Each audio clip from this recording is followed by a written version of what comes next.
Vamos falar sobre a Primeira Guerra Mundial. E é importante falar sobre a Primeira Guerra Mundial para já, porque se comemorou os 100 anos, não é, do armistício da Primeira Guerra Mundial, e começava por ti, para te fazer só uma pergunta antes de introduzirmos aqui nesta nossa entrevista. Porquê este amor pela Primeira Guerra Mundial? Porque a Primeira Guerra Mundial é um dos atos mais criminosos sobre a Europa. Na medida em que nós vínhamos em crescendo tecnológico, quer a nível científico, quer a nível económico, e a Primeira Guerra vai dar uma machadada nessa crença. Havia uma corrente que é a corrente do evolucionismo, havia uma crença que o progresso era infinito e continuado, e com a Primeira Guerra Mundial, os nacionalismos, os autoritarismos e a necessidade dos planos de humanismo, a necessidade, eventualmente, de matérias-primas, foram produzir um dano que vai tirar a Europa da cabeça do mundo. Porque até a Europa era o farol do mundo. O que é que originou esta Primeira Guerra? A Primeira Guerra surge... uma das coisas pelas quais se diz que a Primeira Guerra surge é pelo nacionalismo. O detonador da Primeira Guerra Mundial é o atentado que existe, provocado por um jovem de 18 anos, Gavrilo Princip, que vai assassinar o presumível imperador da Áustria-Hungria, dado que o imperador da Áustria-Hungria, Francisco José, não tinha descendentes. Então este Francisco Fernando é que ia ser por sua vez, também havia uma necessidade da Áustria-Hungria, do Império Austro-Húngaro, de dominar a zona das Balcãs. A agitação ali na zona dos Balcãs, fez com que eles, face a esse atentado, colocassem condições que a Sérvia não conseguia cumprir, já com o propósito de depois invadir a Sérvia. Este atentado acontece em 28 de junho de 1914, e depois, um mês depois, a 28 de julho, já a Áustria-Hungria acaba por ir invadir a Sérvia. Havia ligações com a Rússia, do povo sérvio com a Rússia vai depois também decretar a guerra à Áustria-Hungria. E depois a Alemanha. Depois havia também outro problema, que era, em 1871, houve um conflito entre a França e a Alemanha, e a Alemanha anexou uma província francesa, Alsácia-Lorena, e a França queria vingar-se, e não há maior ódio do que o ódio da vingança. Depois havia uma insegurança da Inglaterra. A Inglaterra, que era a senhora dos mares, normalmente pretendia ter um potencial marítimo o dobro da potência que viesse a seguir, e a Alemanha começou a criar força naval.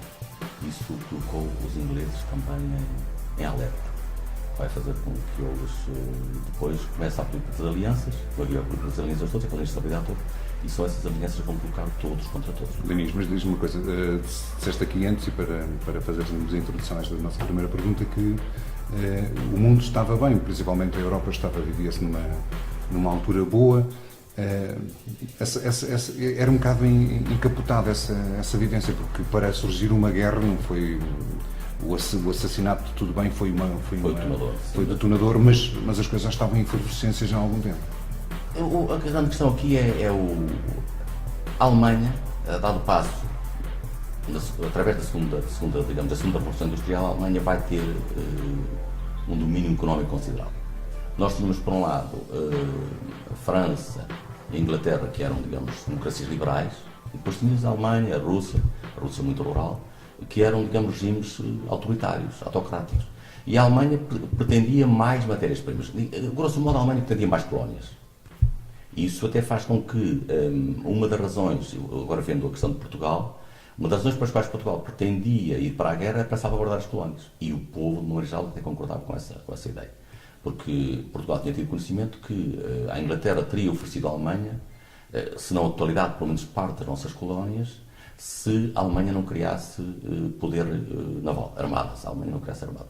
E há aqui uma vontade da Alemanha de dominar, ter mais colónias. É uma das principais causas, parece-me, que poderá ser aí.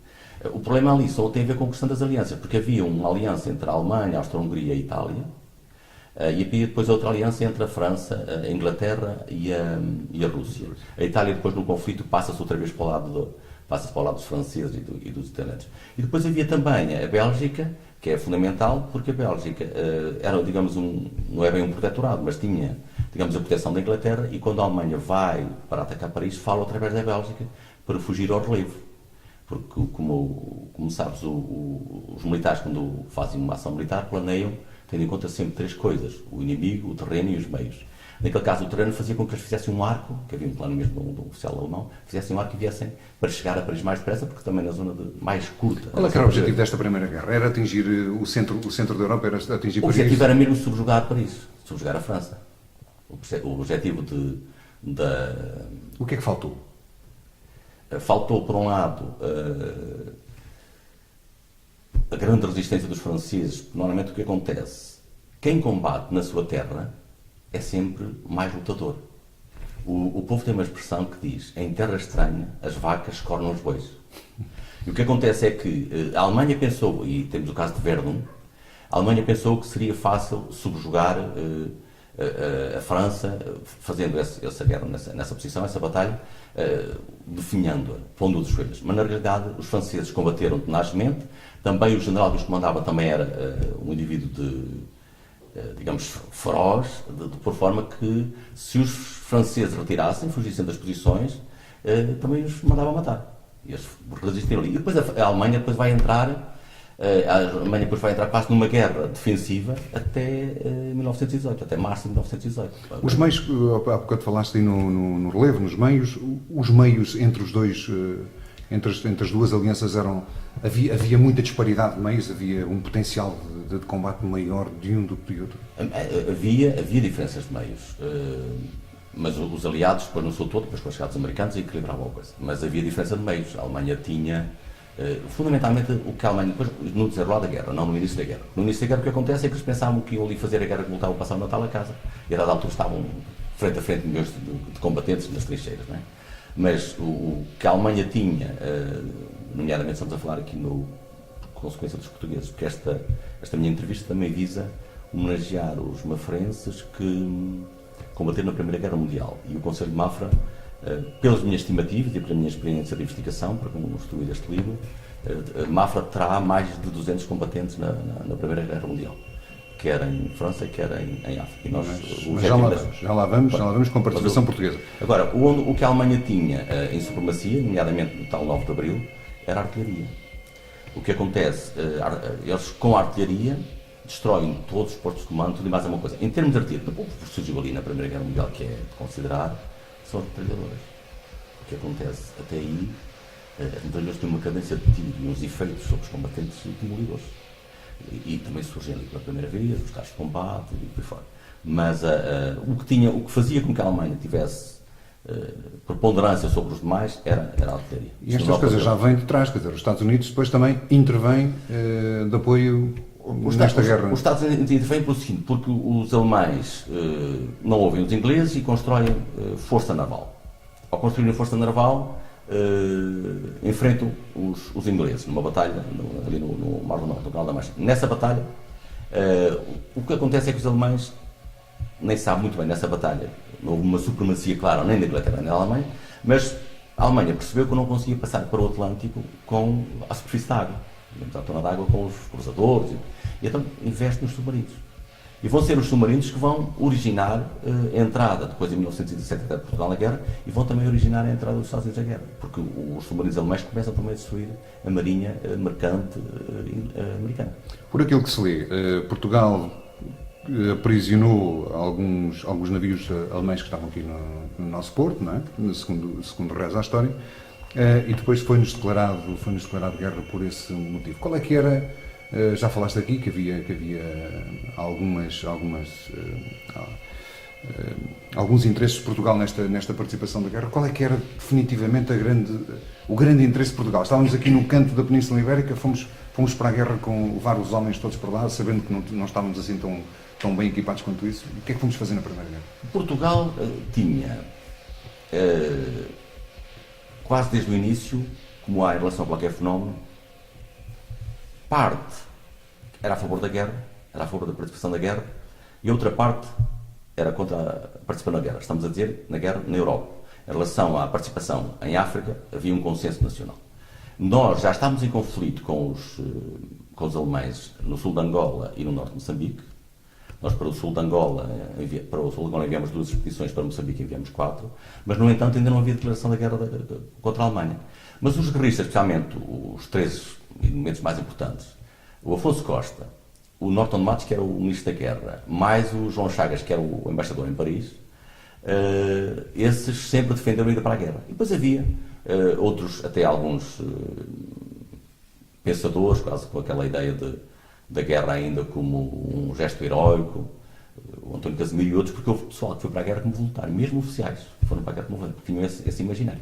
Depois a guerra, também se dizia que era uma guerra pela liberdade, não direm que era para ter uma ideia, a medalha que eles criaram, que era a medalha da vitória, que foi uma medalha que foi distribuída a todos os combatentes que combateram mais que há algum tempo na frente de batalha, tinha uma expressão que era uma guerra pela civilização. A ideia de que o lado justo, nós estamos do lado justo. Mas esta coisa que depois acontece, os guerristas, a dada altura a França, como era uma república, também tenta forçar a nossa participação em França. E porque ela tenta pensar a participação em França? Porque ela sabia que nós tínhamos umas peças de artilharia, TR-75, que tinha sido adquirida no tempo do rei Dom Carlos. E então, sabendo isso, pedimos essas peças. E os guerristas portugueses disseram que só cederiam as peças com combatentes. Há uma forma de forçar o combate em França. Porém, a Inglaterra e os guerristas só aceitavam participar na guerra se fosse a convite do nosso velho aliado. A convite da Inglaterra. Para isso... A pergunta que deixa esta e antes... Mas eu concluo para te responder a tua pergunta, porque fizeste, que é, para isso o que aconteceu? A dado passo, os tais submarinos alemães que eu falei há pouco, vieram para o Atlântico e começaram a destruir a marinha mercante dos aliados e da Inglaterra. E só nessa altura é que eles, por escassez de meios, já estamos a falar em 17, em fevereiro de 16, por escassez de meios é que nos pedem por nós aprisionarmos os navios surdos em Portugal. E então foi feito esse aprisionamento, estamos a falar de cerca de 90 navios, mais ou menos 45 mil toneladas de transporte. Na altura, isto correspondia para aí a 3 vezes mais do que a nossa capacidade. E por consequência disso, só em março, 9 de março, é que a Alemanha nos vai declarar a guerra, quando já andámos em conflito em África.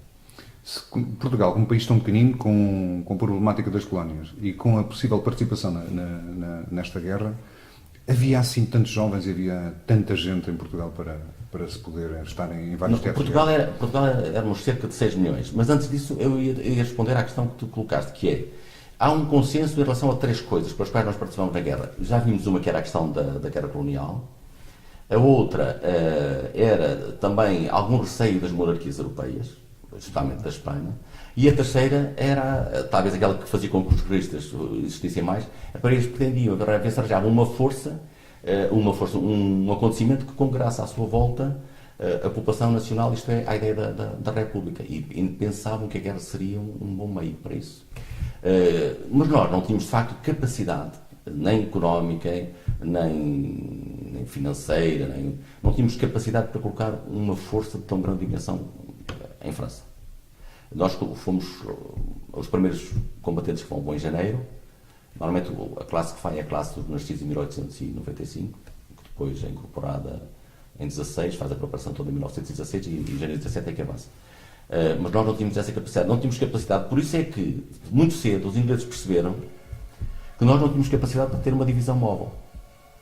E vão nos considerar uma divisão fixa. Isso vai ser letal no 9 de abril. Porque nós, inicialmente, os ingleses põem à nossa disposição navios para transportar nossas forças, acabam com esse transporte em outubro de 1917, e nós nunca mais fomos capazes de quer fazer os reabastecimentos. E uma das coisas que nós não fomos capazes de colocar lá foi os solitos necessários para transformar a nossa divisão numa divisão móvel. Na altura foi feito um licenciamento. Nós colocamos em França 55.165 homens, foi feito um licenciamento e o número de machos e mulas seria qualquer coisa parecida com isso. E não podíamos levá-los todos para lá, sob pena de ficarmos sem o país parado, porque toda a agricultura, hoje nós olhamos aí, é tudo mecanizado, não é? Mas na altura é tudo através dos animais. E se nós levássemos os animais, todos ficávamos com lixo. Há quem diga que Portugal deu carne para canhão. Houve muitos portugueses que ficaram nesta Primeira Guerra. Os militares do CEP diziam que aquilo era carne portuguesa para exportação, não é?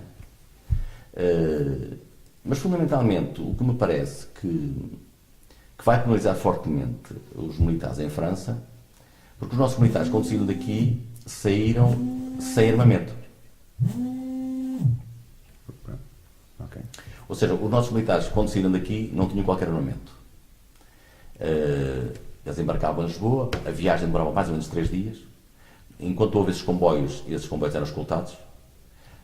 Depois disso, nós tivemos com 2 navios que fizeram algum reabastecimento ou trazer pessoal doente ou baixas, isso, que eram os Gilianos e o Pedro Nunes. E o Pedro Nunes fez muitas viagens sem qualquer proteção. Saía em Lisboa para o alto mar e depois ia pelo mar alto e só voltava a entrar perto do Brest já com proteção. A partir do momento em que os ingleses percebem que nós não temos capacidade para ter uma força daquela envergadura, começam logo a tirar-nos, por exemplo, nunca permitir que nós tivéssemos força aérea, no sentido do reconhecimento aéreo. Bastava-te eu dizer que eles vão nesses navios, começam a ir no final de janeiro, e chegam a Brest depois embarcavam em comboios, e depois foram integrados nas forças inglesas. Primeiro foi um pelotão, por exemplo. Quando esse pelotão estava preparado, juntava outro pelotão. Quando tivesse uma companhia preparada, e essa companhia ser integrada num batalhão inglês, quando esse batalhão estivesse constituído, passava a constituir uma brigada, e só depois, muito mais tarde, é que nós fomos tomar conta da frente. Ou seja, tínhamos para 10 meses de preparação. A posição que nos é dada pelos tais 3 setores conhecidos é uma posição que não tinha, apesar de todo o terreno lá ser plano, eu estive lá em abril, não tinha qualquer, há pouco falei na questão do terreno, não tinha essa possibilidade de fazer no terreno. E os ingleses colocaram a posição dos portugueses, como nós depois podem ver aí no mapa, colocaram os portugueses na frente, mas para eles, onde eles iam começar a combater era atrás das linhas portuguesas. A ideia não era ir em socorro dos portugueses. Atrás das linhas portuguesas cruzava-se o rio Lis e o Aue, o canal, e era aí que os ingleses pensavam começar a combater. À frente desse rio, eles, digamos que tinham postos avançados. É nesses postos avançados, que é o tal posto avançado Lactur e o Ultimaison, que se chamava a linha do corpo. A nossa última responsabilidade era a linha das aldeias. E quando está o 9 de Abril, os nossos militares que estavam na reserva vão mandados avançar para atingir a linha das aldeias, mas não conseguem chegar à linha das aldeias, ficam na linha do corpo. Isto é, ficam em Lactur e Ultimaison. Há só um pequeno grupo que consegue chegar a Reisfol, que é onde é o atual cemitério, onde são enterrados os combatentes portugueses.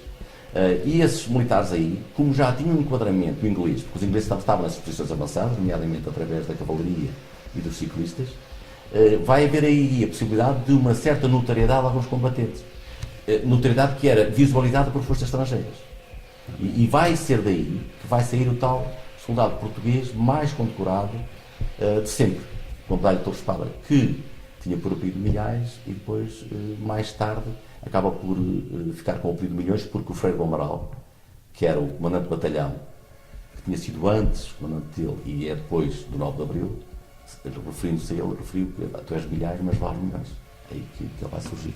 Olha, na perspectiva de um historiador, quem é que é o Milhões para ti? Para mim, eu não olho para o Milhões como um historiador, eu olho para o Milhões como um antropólogo. Eu sou antropólogo e olho para ele como antropólogo. Para mim, o Milhões não é propriamente o herói em si, mas é um herói na medida em que representa todos os soldados, na medida em que ele era um soldado raso, analfabeto, com 1,55 m, na altura as pessoas eram baixas, especialmente os de infantaria eram mais baixos, os de artilharia eram um pouco mais fortes para poderem puxar as peças, e é nele que eu vejo todos os outros soldados que combateram nessa guerra, em situações muito difíceis, considerando a guerra de trincheiras e a posição que nós tínhamos, que era uma posição relativamente baixa. O que acontece, na zona onde se encontravam os portugueses, que não era uma zona baixa, era uma zona muito alagadiça. E durante o inverno, a vida nas trincheiras era uma coisa dolorosa. Porém, nós prestamos um serviço aos aliados, ainda que tivéssemos fracassado em 9 de Abril, prestamos um serviço aos aliados porque, tendo nós aquela frente, permitimos que os aliados, a dada altura, no inverno, deslocassem 2 divisões para a Itália para combaterem Caporetto, onde a Áustria-Hungria estava a avançar consideravelmente. Foi, digamos, para mim, a coisa que mais... Porque depois, a 9 de Abril, nós só estávamos ali praticamente para demorar o avanço dos alemães, para, digamos, para quebrar a onda, a avalanche alemã. Não é? Porque o que acontece aos ingleses, como eu referi há pouco, que pensavam começar a combater por trás das nossas forças, a dada altura dizem às nossas forças que elas vão ser substituídas. Do meu ponto de vista, possivelmente até o disseram, não porque as forças fossem substituídas naquela altura, mas porque tiveram conhecimento que os alemães iam atacar e precisavam de movimentar as suas forças na retaguarda. Isto é um entendimento. E nessa perspectiva, se dissessem que as forças os iam substituir, eles, quando vissem as forças movimentar-se na sua retaguarda, não iam dizer que era para o combate que ia acontecer, mas para a sua substituição. O que depois até não se veio verificar. É, pelo menos do meu ponto de vista. E depois eles disseram ao comandante português, que era o general Gomes da Costa, para os portugueses resistirem na linha B. O que é isto na linha B?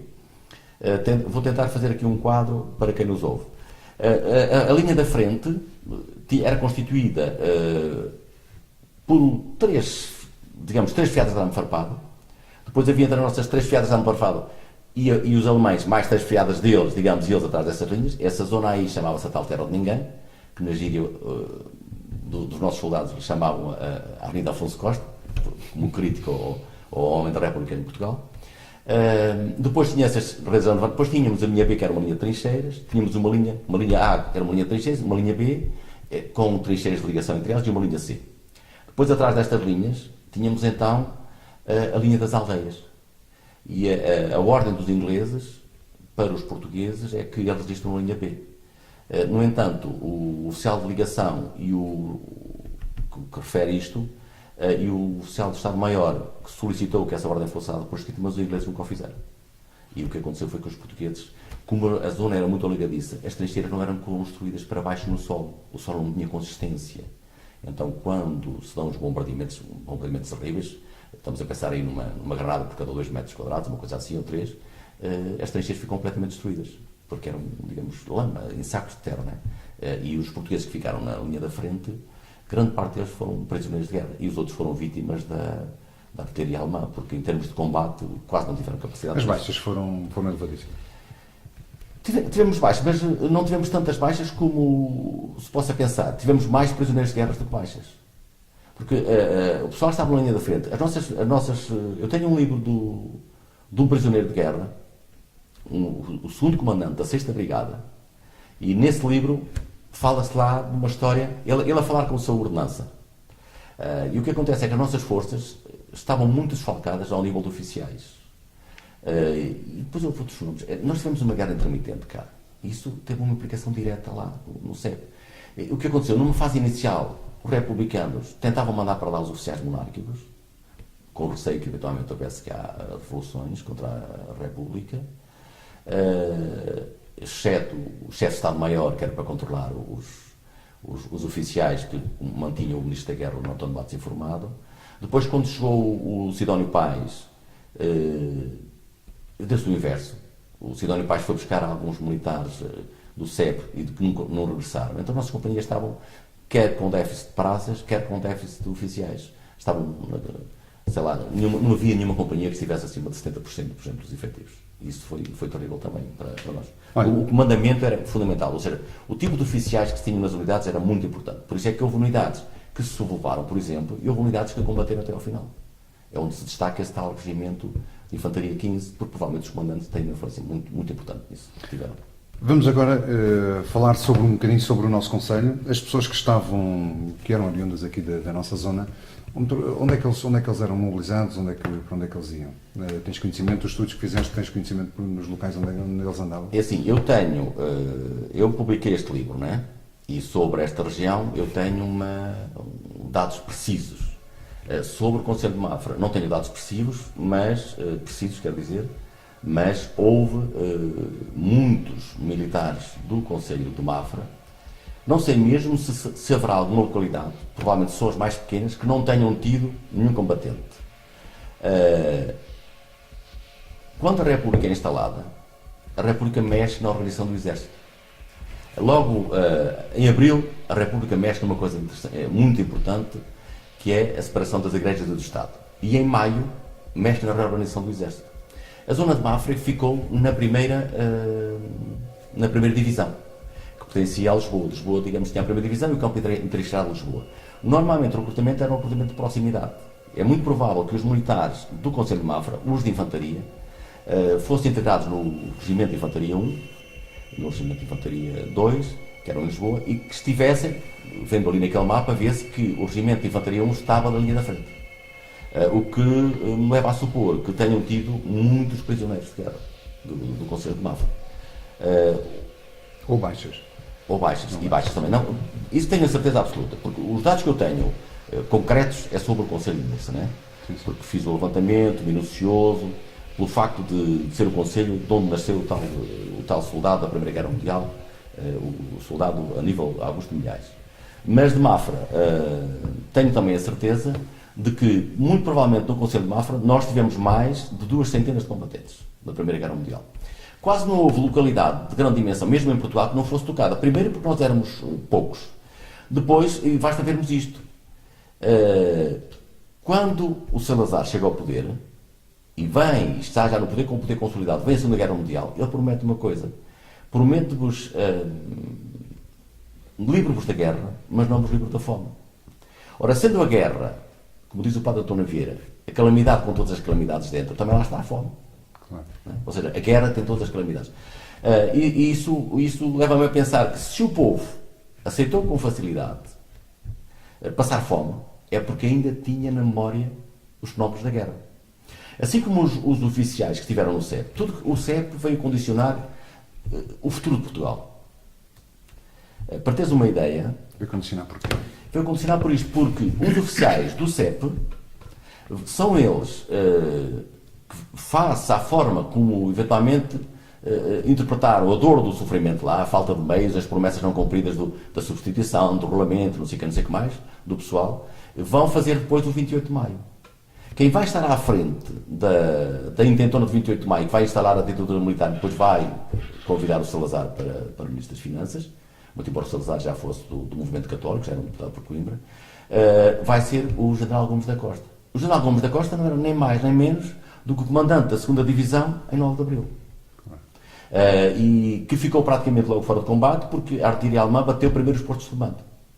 A artilharia alemã bateu primeiro a retaguarda, todos os postos de comando, para cortar ligações, cruzamentos de estradas, e depois é que foi outra vez até à linha da frente. Depois, na linha da frente, ia batendo o terreno, a cada minuto se avançava 50 metros. Diniz, nessa tua perspectiva, o plano político não resultou com a Primeira Guerra, no que tínhamos dito? Não resultou, mas os republicanos tentaram mais tarde reaproveitar ou aproveitar essa questão do CEP. E porquê que eles tentaram isso? Só para um pequeno pormenor. Além do General Gomes da Costa, o secretário do Salazar, durante cerca dos primeiros 7 anos, foi um alferes do CEP, Horácio Assis Gonçalves, que depois o Salazar, quando já sentia o poder nas suas mãos, o afastou para Vila Real. Na primeira fase, como o poder político queria culpar os militares, quando os militares chegaram, os militares foram desmobilizados quase em segredo. Por exemplo, os militares chegavam a Alcântara, nem os deixavam esperar ali pela cidade. Metiam-nos no comboio, por exemplo, aqui o batalhão de Milhões veio desmobilizar a Mafra. Entretanto, o que acontece? Esses homens vão para o país inteiro, uns deles deficientes, outros doentes, houve um número considerável deles que até vieram com tuberculose, e vão transferir para o povo as suas narrativas. Vão contar nos bares da aldeia, vivíamos desta forma, e o que acontece? A dada altura, o povo encarna essa narrativa e entende que os ex-combatentes da Primeira Guerra Mundial tinham sido injustiçados. Um pouco como agora os combatentes da África, só que com uma diferença, é que enquanto que a Primeira Guerra Mundial é uma guerra pela tal liberdade, é uma guerra com virtude, a colonial não tem esse segundo, tendo a natureza da própria guerra. E o que acontece? A dada altura, como numa primeira fase os esconderam, para que eles ficassem com a culpa, numa fase já terminal, eles vão reaproveitar, tendo conhecimento dessas narrativas que foram transmitidas em todos os locais, em todos os bairros, sentem que os ex-combatentes do CEP, que a população sente que os combatentes do CEP foram injustiçados. E então vai, a partir de 1921, tentar resgatá-los. tentar resgatá-los. E como é que ele resgata? Primeiro, criando a questão do soldado desconhecido e depois construindo, em quase as localidades de grande envergadura, monumentos aos heróis da Grande Guerra. E vai passar então, a partir de 1921, vai passar então a dar grande ênfase ao 9 de Abril. Em 1921, trazem umas ossadas de África, outras de França, prestam-lhe homenagem no Congresso, depois vão depositar e essas ossadas transportam no comboio, depois em charrete no Mosteiro da Batalha. E é depois, voltam a fazer isso em 22, 23. Em 1924 surge outra vez o tal Herói Milhões, que tinha tido uma torre-espada lá em França e que tinha sido esquecido. E surge porquê? Porquê que surge? Surge porque praticamente quem construiu o Milhões foi a imprensa. Hoje é as televisões, mas na altura eram muitos jornais, ou seja, a única forma que havia de se fazer circular as ideias era através dos jornais. Então, todos os partidos tinham um jornal, a própria Igreja também tinha jornais, e era através dos jornais. E a dada altura, os jornalistas do Diário de Lisboa vão resgatar o Milhões ao interior de Trás-os-Montes, com um ilustre da terra, Salvador Guedes Pinheiro é de certeza, Guedes tenho que ir ver, que trazem o Milhões para Lisboa no início de Abril, 2, 3 de Abril. Trazem o Milhões de Lisboa e então o Milhões é transportado, é exibido à população. Levam-no a ver o teatro, o João Ratão, que era uma peça de um combatente, levam-no a ver um jogo de futebol entre o Benfica e o Casa Pia, onde jogava o Cândido Oliveira, que depois deu essa taça. Depois, daí, pegam nele na viatura, numa viatura os tais 2 jornalistas, e levam-no, passando aqui por Mafra, provavelmente Malveira, Torres Vedras, Bom Barral, Caldas da Rainha, Alcobaça, Alves Barrota. Em Alves Barrota até pararam, por causa do simbolismo que tem da Batalha de Alves Barrota. E depois quase que eles impõem Milhões ao poder na altura. E o Ministro da Defesa, o Ministro da Guerra, na altura chama-se Guerra, que era o organizador da cerimónia, acabou por ter que chamar o Milhões para junto dele. Na altura, quem organizou em 1924 a cerimónia foi o General Simas Machado, porque era da 7ª Divisão. A 7ª Divisão ocupava esta zona aqui de Tomar, que ia de uma ponta. Usavam quase sempre esses equipamentos. Em Trás-os-Montes, por exemplo, existia a 6ª Divisão. Esta 6ª Divisão tinha um comando em Vila Real, mais um regimento de Infantaria 13, que vai colocar um batalhão na Primeira Guerra Mundial, que estava em reserva na altura, na posição onde depois estava também o 15. Depois tínhamos em Bragança o regimento de Infantaria 10 e 30, em Chaves, só a título de curiosidade, em Chaves o 19 e o 6 de Cavalaria, e essa artilharia dessa divisão estava em Amarante. O pessoal aqui da região de Mafra, provavelmente pertenceria então a esta 1ª Divisão de Lisboa, como eu referi há pouco, quase pela certa, a maioria deles, porque o recrutamento era feito em proximidade. E eu digo isto porque, por exemplo, eu estive há pouco tempo aqui numa Câmara relativamente próximo de Mafra, numa conferência, e eles também tinham 120 e tal já combatentes. Mas eu penso que Mafra, pela sua dimensão, passa dos 200 combatentes na Primeira Guerra Mundial. Olha, a entrevista já está longa, só fazer-te aqui mais 1 ou 2 perguntas. Como é que acabou esta guerra? Como é que acabou? Esta guerra acaba, por exemplo, este 11 de novembro não é, digamos, não é a assinatura final. Aqui são os militares que chegam a este consenso. Aparentemente, esta guerra acaba exigindo excessivamente sacrifícios à Alemanha, não é que ela não merecesse tal castigo, que vão depois dar origem à Segunda Guerra Mundial. Dívida essa que só foi paga há uns anos atrás. Ao longo do tempo, mas atenção, por falar em dívidas, nós estávamos na Primeira Guerra Mundial, mas permanentemente estávamos a dever à Inglaterra. Nós também já passamos a pagar à Inglaterra, ainda na Primeira Guerra Mundial, já na década de 40 e para 50. Também tínhamos dívidas quanto a isso. Falámos há pouco na presença dos Estados Unidos, mas esta Primeira Guerra foi mesmo uma Primeira Guerra Mundial com muitos intervenientes em muitos lados, não? O Japão, claro. Em todo o mundo, aproveitou-se esta onda da guerra para se fazer a guerra que havia. Tem a ver com a questão das alianças.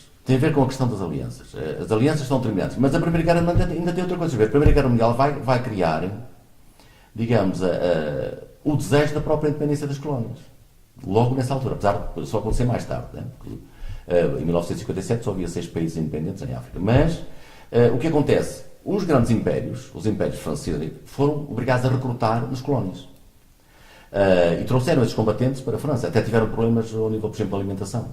Tem a ver com a questão das culturas, as diferentes culturas. Por exemplo, como o Levítico, que é o livro da Bíblia, diz que eles não podem comer, só podem comer animais. O que é que o Levítico diz em relação aos animais? Só se pode comer herbívoros de pata rachada.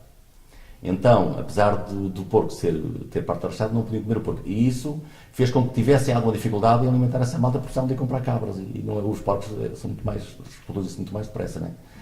E aí há realmente uma tomada de consciência também do pessoal das ex-colónias para o processo de independência. É certo que ainda estamos a falar a germinar, não é? Estamos a falar em milhões de pessoas. Estamos a falar em milhões de pessoas. Um problema em termos logísticos daqueles grandíssimos para se resolver nesta Primeira Guerra Mundial, não é? É terrível. A logística, transporte, alimentação. Por isso é que Portugal não tinha capacidade para ter uma força daquela envergadura. Por exemplo, se fosse, o problema tem a ver com a questão dos guerristas. É que os guerristas queriam que nós tivéssemos um comando autónomo. Se, por exemplo, nós tivéssemos sido integrados nos ingleses, com uma brigada, exclusivamente, por exemplo, estou perfeitamente convencido que o nosso desempenho tinha sido exemplar. Claro. O que acontece é que nós... era interessante até lermos aqui um bocadinho ali da passagem depois, se tiver possibilidade, até se pode ler.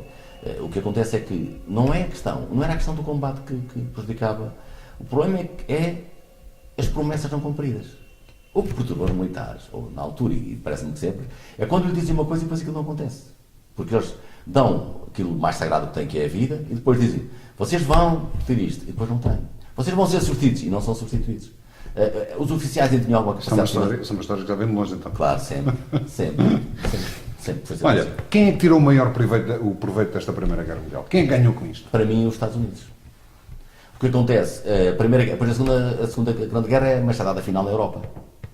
O que acontece? Nós, que éramos o centro do mundo, o farol do mundo a todos os níveis, cultural, tecnológico, perdemos isso para os Estados Unidos.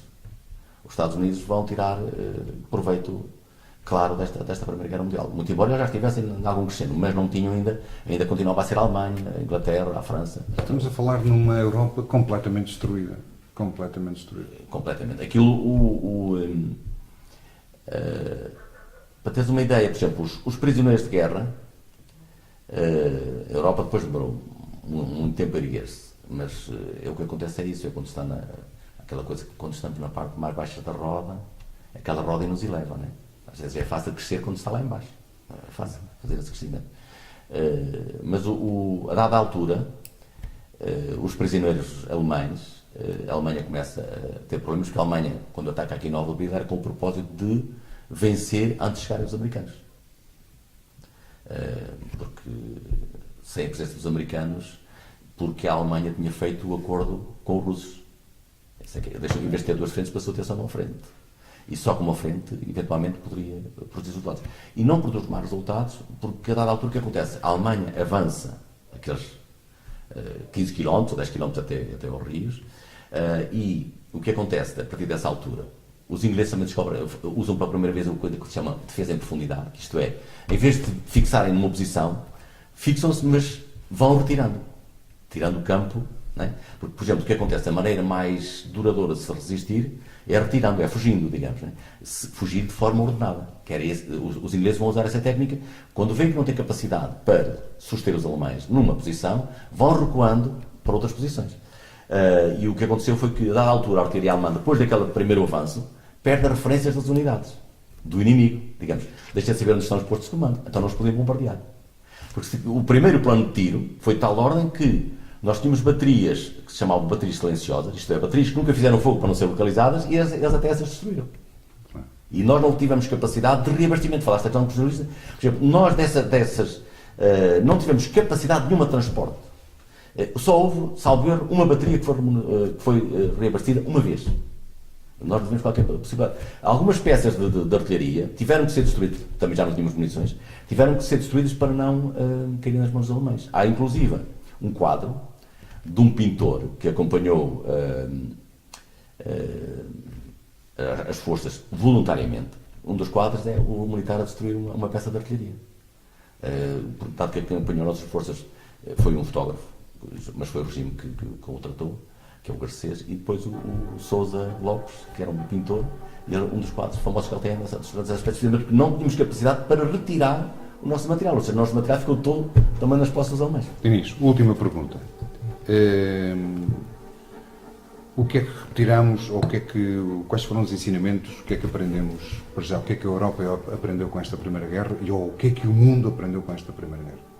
Infelizmente, pouco, porque depois fez a Segunda.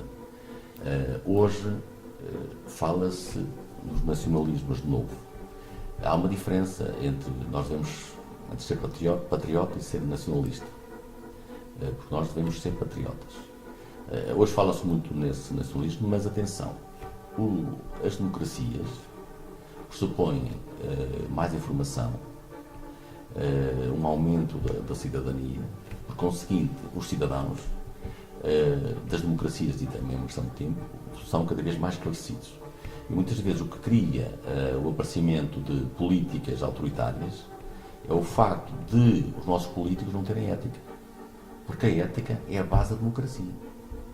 Ou seja, sem ética, e nós verificamos agora ultimamente os fenómenos dessa natureza, na realidade, quem deu as maiorias no Brasil não foram as pessoas que votaram no homem. Foram os outros que estiveram a governar, que forçaram as pessoas a votar no homem. A mesma coisa se pode passar em qualquer democracia. Por isso que nas democracias os cidadãos têm que estar sempre a exercer os seus direitos de cidadania, e era fundamental que os líderes democráticos tivessem o cuidado de fazer leis que fossem capazes de suster a corrupção. Porque o mal das democracias é a corrupção. Temos também outro problema na Europa hoje, que é o facto de 60% dos líderes europeus, ou até mais, não terem descendência. Porque o que faz com que a gente se preocupe com o futuro é o facto de termos descendência. Não tendo descendência, só nos preocupamos com os nossos interesses imediatos. Mas espero que alguns sinais que estão a acontecer atualmente na Europa, se a corrupção não for travada, é muito provável que se venham a eleger líderes autoritários. E com os líderes autoritários, o que acontece?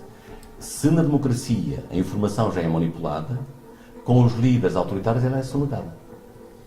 Por isso, simplesmente, a gente pensa que não há corrupção porque não tem conhecimento da mesma. Mas ela existe também. Muito obrigado. Queres deixar alguma conclusão?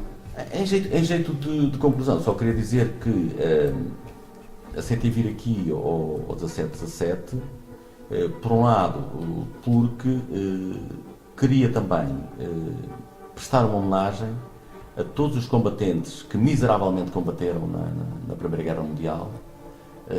Como eu digo aqui no livro, vou ler só aqui esta parte final, digo qualquer coisa do género. Quer agora o meu querer arrancar ao esquecimento, dar a conhecer a massa humana de onde o herói saiu. Estamos aqui a falar do tal Milhões. Homenagear e nomear a fornada toda. Por isso este trabalho é dedicado aos nossos igrejas conterrâneos, neste caso aqui eu ponho estes conterrâneos para os mafrenses também, onde o Milhões se inclui, que arrancados à família, despegados da rabiça do arado e afastados para longe do cabo da enxada, foram, a mando de armas na mão, cumprir o dever de ser nação. E praticamente eles foram todos arrancados à agricultura, porque nós éramos um país rural. Muitos deles, a primeira vez que viram uma arma, foi quando foram para a guerra. Não é o caso do Milhões. O Milhões tinha uma espoleta, uma espingarda com um cano, daí a ser bom atirador, e teve o primeiro contacto com os metralhadores no regimento de infantaria 10 em Bragaça. Disse, antes de receber continente de 15.000 pratas de oceánicos, recebes primeiro a minha. Tirei a retaguarda e fez no continente.